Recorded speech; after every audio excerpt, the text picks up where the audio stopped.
کیا آپ جانتے ہیں کہ آپ کے ملک میں آپ کے خلاف نفرت پھیلائی جا رہی ہے؟ اگر آپ مسیح ہیں تو اگر آپ مسیح یسوع کے نام کا اقرار کرتے ہیں تو اس بات سے کوئی فرق نہیں پڑتا کہ آپ کالے ہیں یا سفید ہیں، چھوٹے ہیں یا بڑے ہیں، آپ بوڑھے ہیں یا جوان، یا پھر آپ آدمی ہیں یا عورت ہیں، اس سے کوئی فرق نہیں پڑتا۔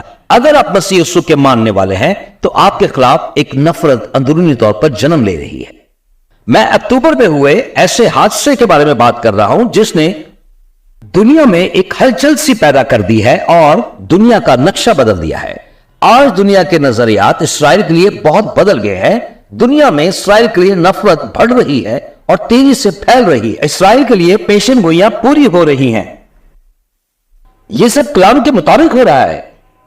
ہاں، کلام مقدس ہمیں پہلے سے بیان کر چکا ہے۔ یہ کسی انسان کا کام نہیں ہے، بلکہ کلام کے مطابق یہ نوشتہ پورا ہو رہا ہے کہ دنیا میں ایسا ہوگا، اور ہو رہا ہے کیونکہ آخری زمانہ میں ایسا ہوگا، کیونکہ کلام مقدس میں اس دن کا ذکر ہے، اس تاریخ کا ذکر ہے اور اس حادثے کا ذکر ہے کہ یہ سب کیسے شروع ہونے والا ہے۔ کلام مقدس ہمیں پہلے سے آگاہ کرتی ہے کہ ایک وقت ایسا آئے گا جب مسیح لوگوں کو ستایا جائے گا اور ان سے نفرت کی جائے گی۔ جو یہ یقین رکھتے ہیں کہ مسیح یسوع ہمارا نجات دہندہ ہے، میں آپ کو ڈرا نہیں رہا بلکہ آنے والے وقت کے لیے تیار کر رہا ہوں، اور ہمیں حیران نہیں ہونا کیونکہ مسیحوں کے ساتھ ایسا ہوگا۔